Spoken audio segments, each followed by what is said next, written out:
Tom, it is all yours, sir. Thanks so much. Yeah, first I want to thank Laura and the Alliance for having me here and for everybody showing up today. This is pretty amazing. We can get this many people in our community together, discussing things and moving our agenda forward. That means cannabis, hemp, all of it legal, all of it descheduled.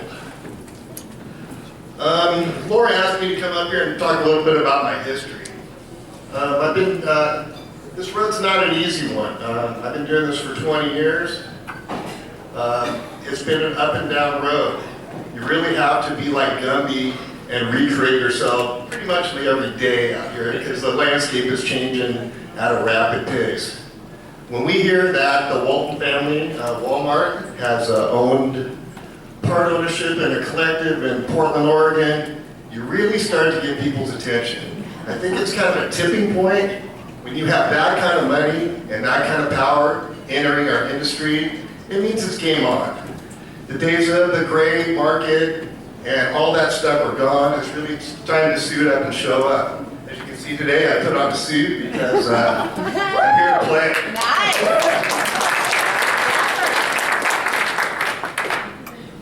I'm an advocate for cannabis. I've been for 20-something years. I was really thinking about this when Laura brought this up.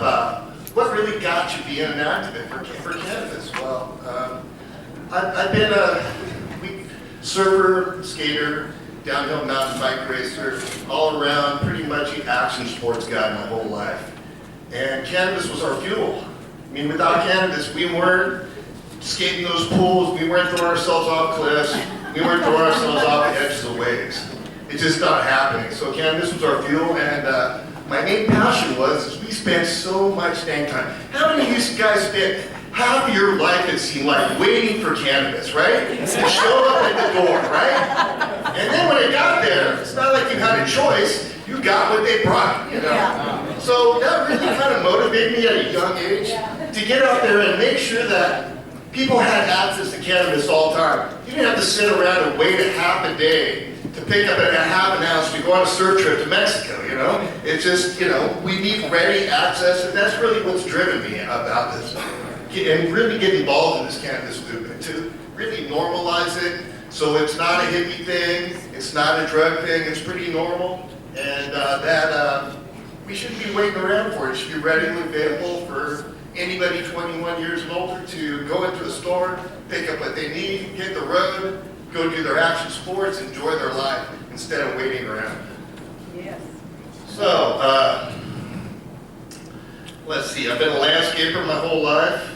Started playing in the dirt like about 12, and that's kind of what got me into organic lifestyle. Cannabis has always been a part of it, right along with landscaping and playing in the dirt. So it's kind of a natural segue for me when I got to my 30s, mid-30s, is to take up an organic agrarian lifestyle.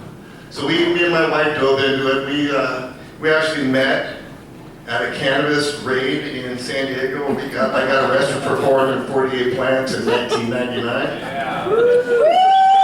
And I got to thank my wife Paula, because without her, none of this happens at all. Yeah. She's like the backbone. She's like my ace in the hole. She's always got my back, and she's an amazing woman. That's it.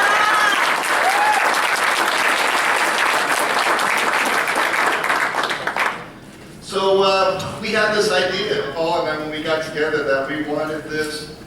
She has environmental illness, so living on our farm the way we do, growing organic vegetables, drinking well water, smoking organic cannabis, and taking good care of ourselves is just the only way that she can survive. So it was more of a necessity.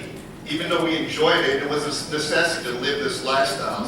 So many people have these environmental illnesses. They can't be around exhaust or, fragrances or just about anything, or it throws them down for a couple days. And these issues are pretty real. So we live out on this organic farm, and we have a CSA, vegetable CSA. It's a UPIC, and we also do cannabis CSA out there. I've been trying to introduce all these agrarian, parts of the agrarian lifestyle into the cannabis world. So my way of doing a cannabis CSA was to offer them $100 an ounce. They pay $800 up front, so I have some startup money, and then they give me the other $800 at the end, and then they get to trim their own buds. So it kind of works out for everybody, gives me some startup capital, and a way to get through the season. This is what I've been doing in my gray market. So you got to come up with creative ways to actually make it out there. I know it's really hard for all the young farmers out there. I mean, I hate to say it, but I deliberately didn't dive right into the I-502. I really wanted to see how it was going to wash out. You know, I think it's a travesty that every processor license doesn't come with every producer license doesn't come with a mandatory processor's license. Because I see some big issues there. These processors are taking advantage of the small farmers. So I think there's some things that we need to adjust, especially on that level. We need to make sure these small farmers have a fair shake. I mean, 50 cents to $1 a gram, there's no way anybody can make any money off that. It's hard to pay these $20,000 a month mortgages with $1 a gram weed. You know, when we figured this all out, when the LCB first came to us and said, at the farmers market, said, yeah, we're going to do this legal thing, we want to see how you do it. Our thing was, we said we needed $3 a gram for us to make a little bit of profit and break even. Well, that's not the case anymore. There is between 50 cents and $1 a gram, a lot of cases. So the playing field needs to be leveled out a little bit. I really feel sorry for you small farmers. But one thing you got to keep doing is you got to keep inventing yourself, figuring out new ways to do things, showing up at events. I mean, over the last year, we got a lot of opportunities. I'm out there, I'm an advocate for small farmers and stuff, and the union found me last year and they said, Tom, we got this project we're doing now. How would you like to do the first health hazard evaluation for the federal government? And I always say yes. In these early days, you'd be foolish to say no to anything. So when they asked me, I said yes, and within a couple of weeks, we were on a call with 10 agents from the CDC. And the first thing I noticed is they knew nothing about cannabis at all. So what I did is they were going to come out for the actual evaluation in October. I suggested they come out the week of HempFest. And I'm going to give them a tour of the Pacific Northwest. I'm going to take them to all these great manufacturers, Eden Lab, all these great people, Oregon and Washington. So I put the itinerary together. Our next call, I send it to them. Get a call about a week later, they say, wow, you know, we really can't have our agents going across state lines to business that could be possibly conceived as perceived as an illegal operation in the eyes of the federal government. But what we can do is we can make your farm on a secure location in the eyes of the federal government. So as of right now, University of Mississippi and the Lucky Bunch Farm, where Farmer Tom lives, are the only two places in the United States where federal agents can come, touch, handle.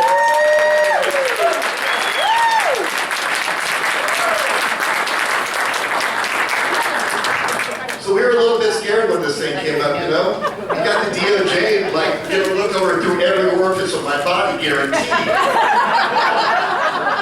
So, but I'm not afraid. You can't be afraid of this industry. You just got to go, sure, let's do this.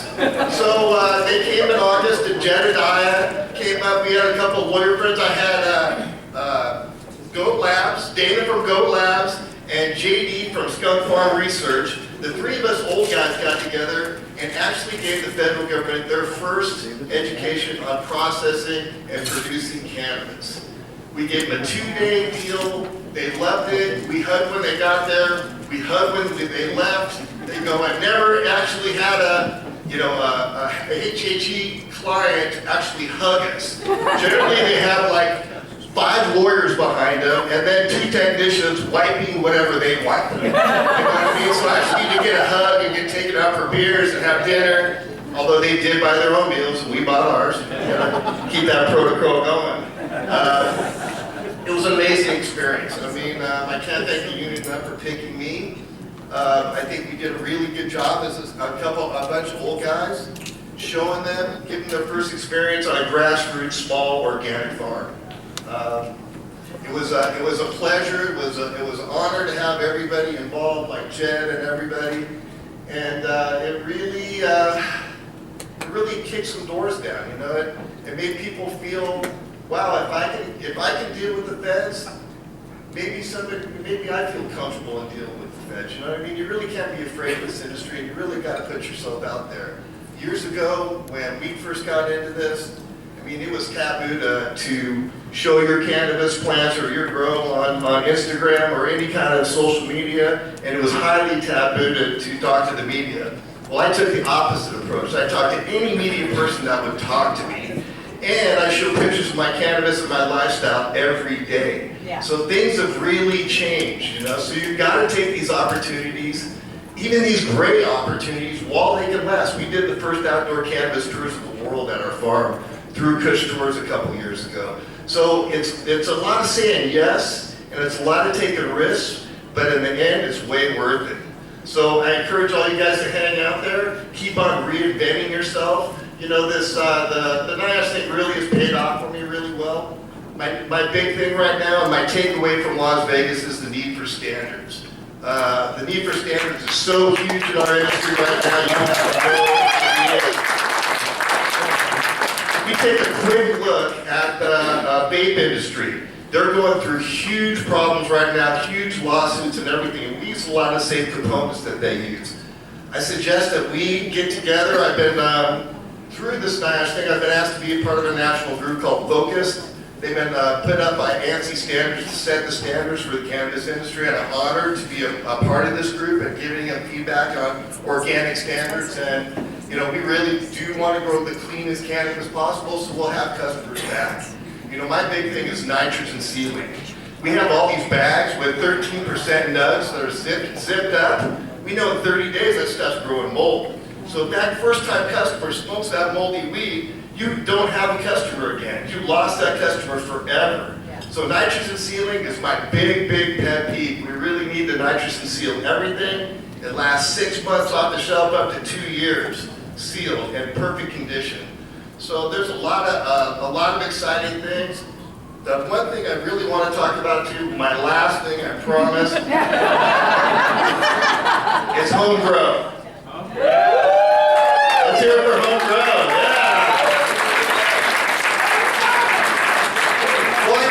I know some brewers that live in my neighborhood. They actually made me an IPA named after me this year, the Farmer Tom Super Dank IPA. Yeah. So I need a brewer. If you ever see it, check it, drink it. It's really good, super dank. They told me that in the state of Washington, we had over 250 new microbreweries opened up in this state in 2015. Every single one of those home brewers, I mean, everything in one of those brewers was a home brewer first. And all they're doing is keep raising the bar to make sure the big boys like Budweiser and, you know, even some of these other microbrews that have gotten up with the big, so it keeps them raising their bar up. So that's why I think home grow is so important.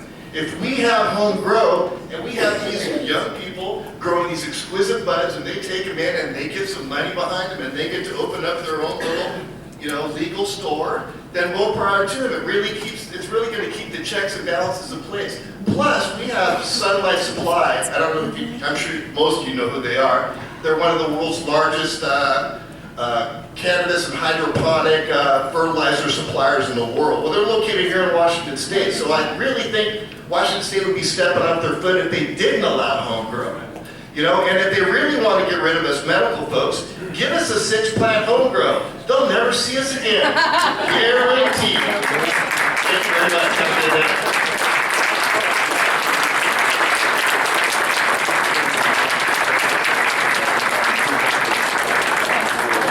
Now I've got a few things to say about Tom, because he's a living example of taking a risk, of saying, you know, we can work together, we don't have to fight, and taking that risk to do it over and over again. And look at the impact that one individual with that attitude has had. Oh, yeah. A round of applause. We love